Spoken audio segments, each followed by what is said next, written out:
रामलाल 62 साल का एक वृद्ध व्यक्ति था। अपनी जिंदगी के अंतिम पड़ाव पर था।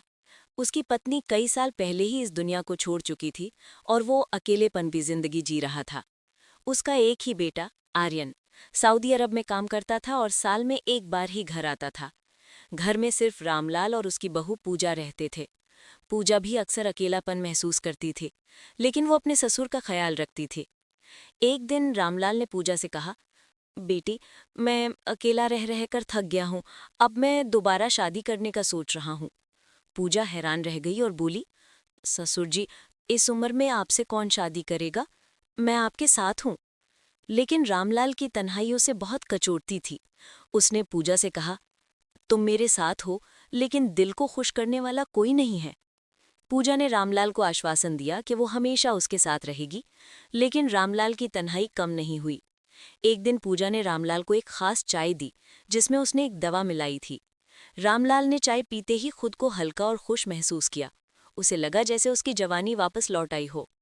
कुछ दिन बाद आर्यन ने फोन किया और कहा कि वो 2-3 दिन में घर आ रहा है। ये सुनकर रामलाल खुश हो गया, लेकिन उसे ये भी डर था कि आर्यन उसकी शादी की योजना के बारे में क्या सोचेगा। जब आर्यन घर आया तो रामलाल ने अपने नई योजनाओं के बारे में बताया। आर्यन ने गुस्से में कहा, आप इस उम्र में शादी की बात कर रहे हैं, ये सब क्या है? रामलाल ने सख्त लहजे में उत्तर दिया, ये मेरी जिंदगी है, मेरी मर्जी है। आर्यन ने चुपचाप सुन लिया, लेकिन वो चिंतित था। रामलाल ने अपनी नई पत्नी रिया से शादी कर ली और उसे घर ले आया। आर्यन और पूजा ने एक दूसरे को देखा और हैरान रह गए।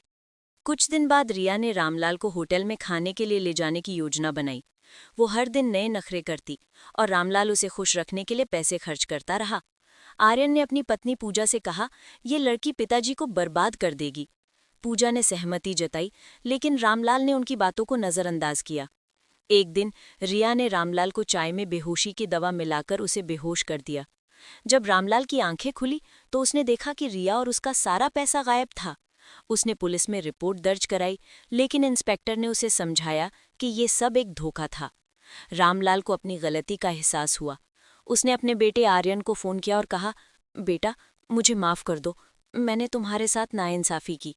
लेकिन आर्यन ने कहा, पिताजी, अब हमें आपकी किसी नई शादी या धोखे की कहानी से कोई मतलब नहीं।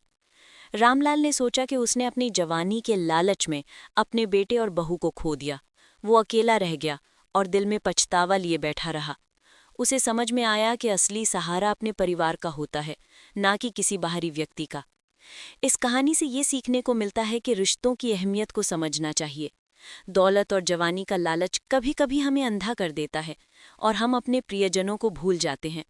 रामलाल की कहानी ये बताती है कि असली खुशी अपने परिवार में होती है और जो अपने रिश्तों को छोड़ देता है वो अंत में अकेला रह जाता है।